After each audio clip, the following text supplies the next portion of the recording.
Hello, and welcome back to my review of the movie Black Clover Sword of the Wizard King. If you haven't seen this movie yet, I absolutely recommend it. It's fantastic as both an anime film and as a part of the Black Clover franchise, and I have actually watched this movie 3 times because of how much I loved it. The animation in this movie is phenomenal, and I really can't express just how beautiful this movie is. There are so many fantastic and fluent sequences, especially during some of the final battles of this film. Now, I'm not too sure how canon this movie is. From the research I've done, I've gathered that I do believe it's canon to the anime, but not to the manga. If I am wrong, please let me know. Timeline wise, this movie takes place 6 months after the Elf Reincarnation arc and Asta's Devil Trial, but also just before the Heart Kingdom Joint Struggle arc with the Dark Triad.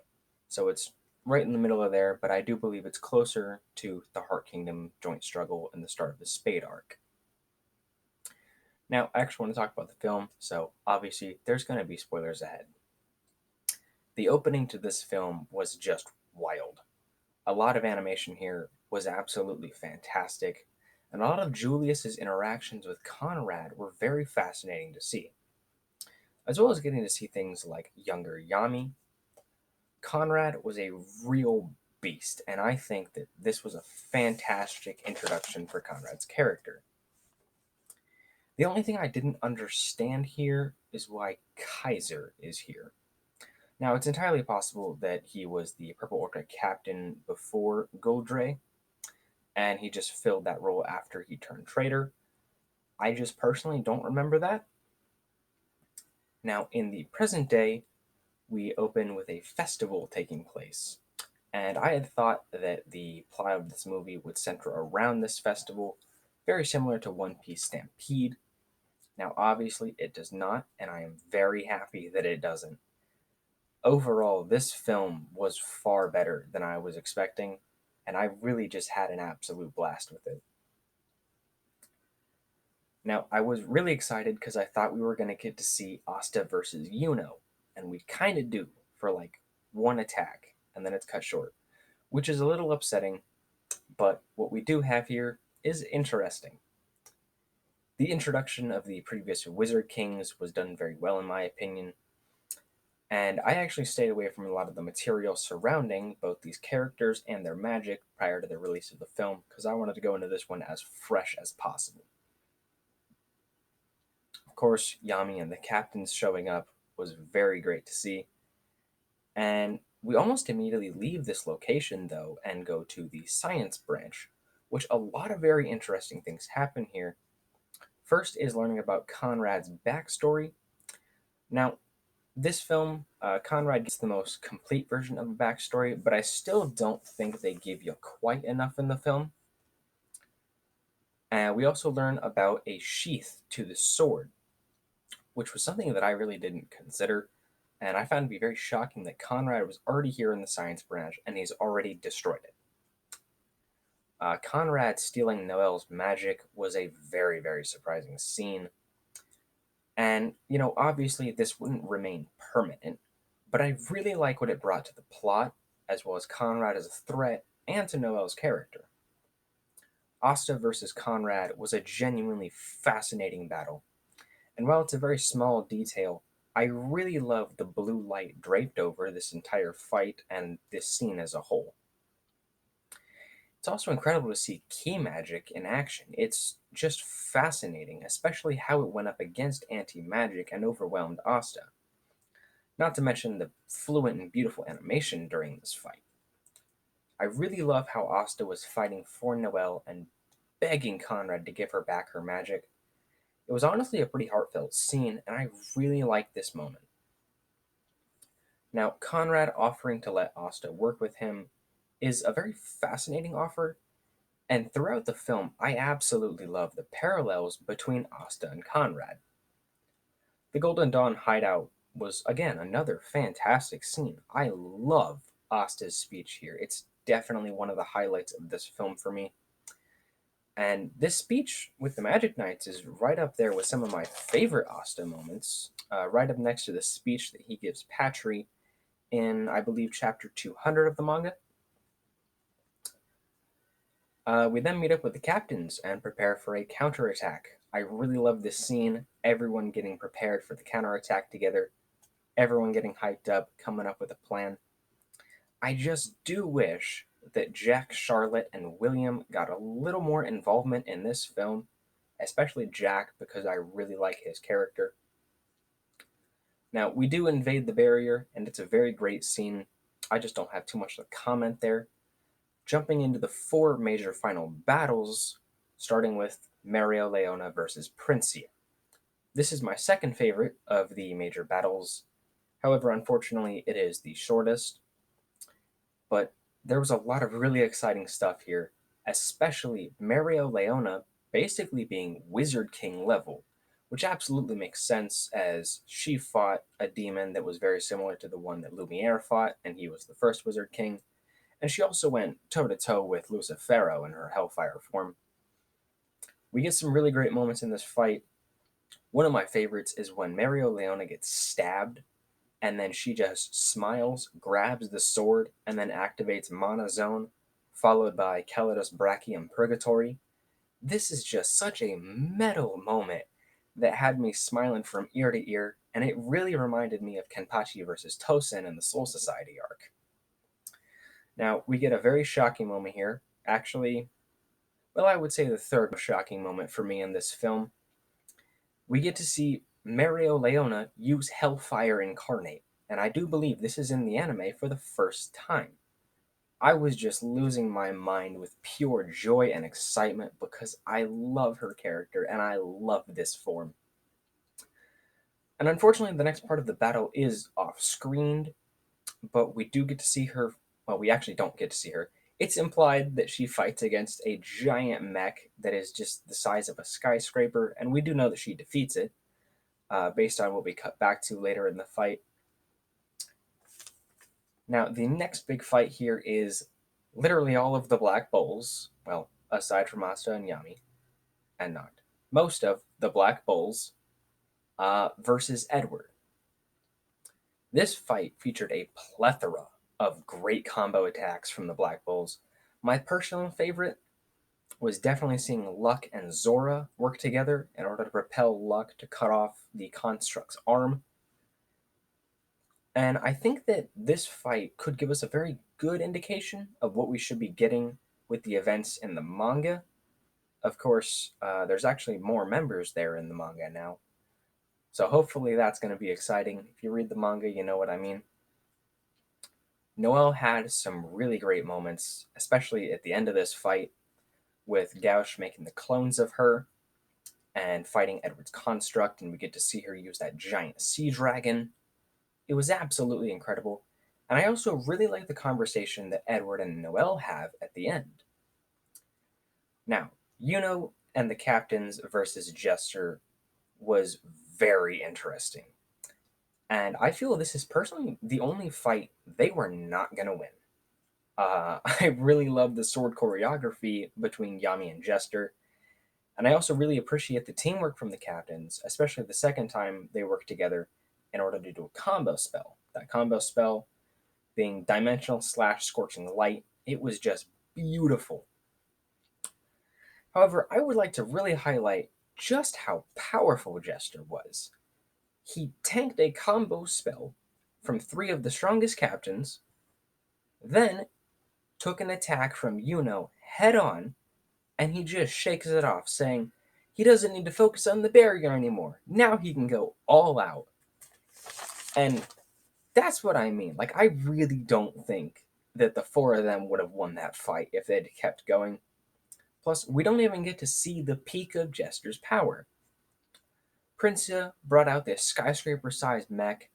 Edward displays a rather impressive mana zone, and even Conrad would get a really good showing against Asta. But Jester still had a lot of potential that we could have seen from him. Now, Asta versus Conrad, the big finale. Oh boy, this fight did not disappoint at all. This one's hands down my favorite of the four final battles. And it's more or less split into two parts. The fight taking place at the skull of the demon Lumiere fought was just literally the most perfect set piece I could have asked for. Conrad's magic during this scene was a true spectacle, and I especially love the particular part where Asta reflected the fire back at Conrad. Conrad's transformation looks phenomenal, although personally I am not the biggest fan of the design.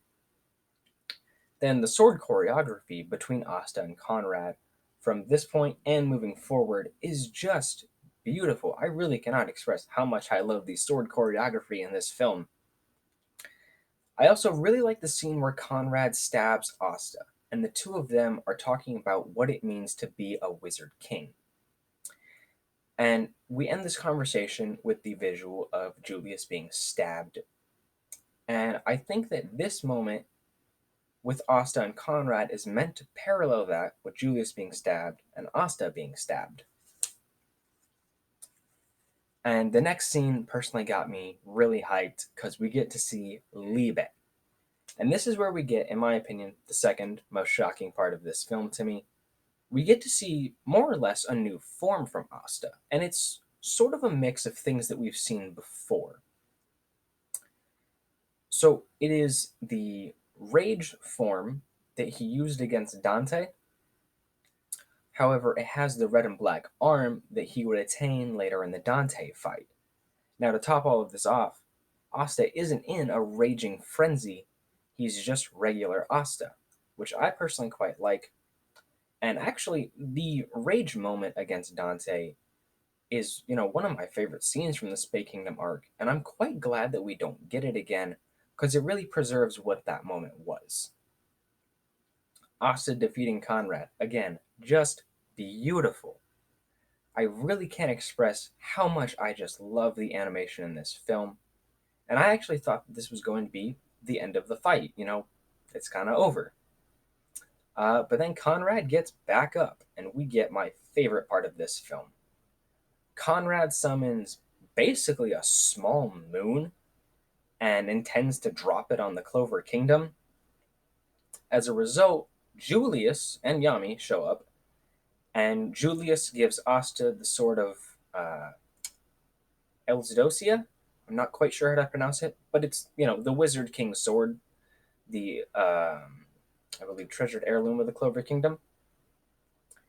And we get another incredible transformation from Asta, and a moment that I had no idea was coming, the biggest shocker of this film. We get to see Asta use magic.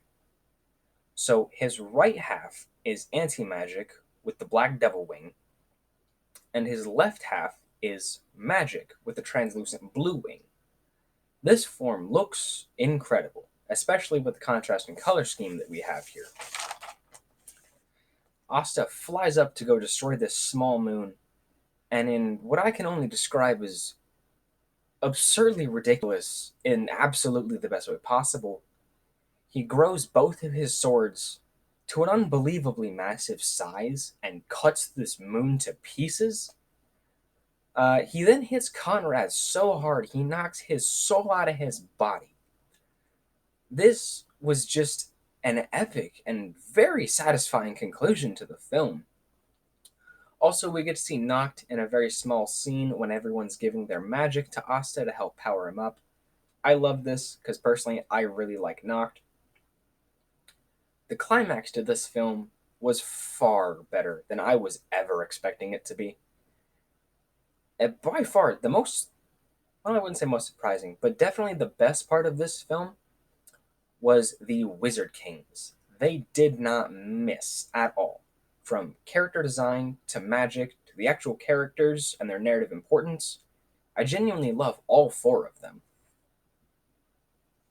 Princia Funny Bunny is my least favorite of the four. However, I did still really like her.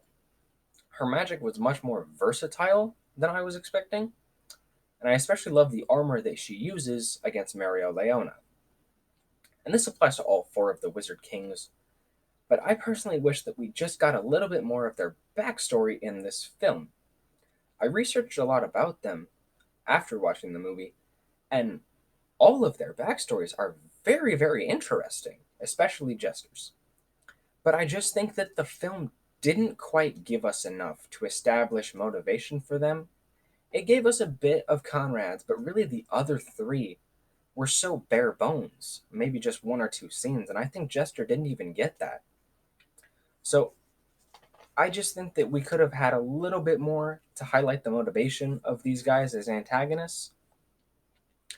My favorite part of Princia's backstory is when she chose to save the people of the village from the bandits, despite not having any magic, which really shows that she isn't an evil person. She was just mad about her family dying, and the higher ups keeping it a secret from her so that she could not go save them. Also important to note here, or interesting to note, I guess, is that she's the second oldest Wizard King that we've seen. She is the 11th Wizard King. Of course, the oldest we've seen being Lumiere. Edward was really surprising, especially at the end with Noel. I really like his conversation at the start of the fight, though, where he talks about how the Black Bulls are discriminated against and he doesn't want to kill them, and he doesn't understand why they aren't quite joining him. I really like Edward's philosophy here. His magic, and especially his mana zone, was overwhelmingly powerful. I think he had a fantastic showing in this film, and this film did a really good job of showing you just how powerful Wizard Kings are and what it means to be a Wizard King. Like, all of these guys were some real powerhouses. His backstory, and more so his downfall, as we kind of see similar downfalls with royals, with all four of these Wizard Kings, but his felt the least interesting, in my opinion. However, I did like his motivation when it came to the children who died in the church. And quite honestly, I feel like his character, after reading his backstory, parallels very similarly with Sister Lily, if you can believe that. Just they had the most similarities from what I observed through his backstory, the film, and knowing Sister Lily, especially that little tidbit we got in the manga with her. Jester was the most surprising to me. I was not expecting him to be as powerful as he was. He was incredibly innovative with his magic, and unfortunately, like I said, we never did quite get to see the peak. His backstory was the only one that I do believe was never even hinted at through the film. But after reading it, I think he absolutely has the most interesting backstory of the four Wizard Kings. I would say my favorite part of this is that he was a royal and he had a close friendship with someone from both the Common Realm and the Forsaken Realm, really not showing any, discrimination, and the three of them being so connected. And then, of course, after the death of his friend, he goes on to unite the four kingdoms in this big conquest. And I absolutely feel like he is one individual that had the power to do so. And uniting the four kingdoms might even be something that Asta could potentially do later on in the series. Of course, especially by different means than how Jester was trying to do it. But I just think that maybe later on we could actually have Asta paralleling Jester, who is a former Wizard King. Now, Conrad, the predecessor to Julius, I really like Conrad.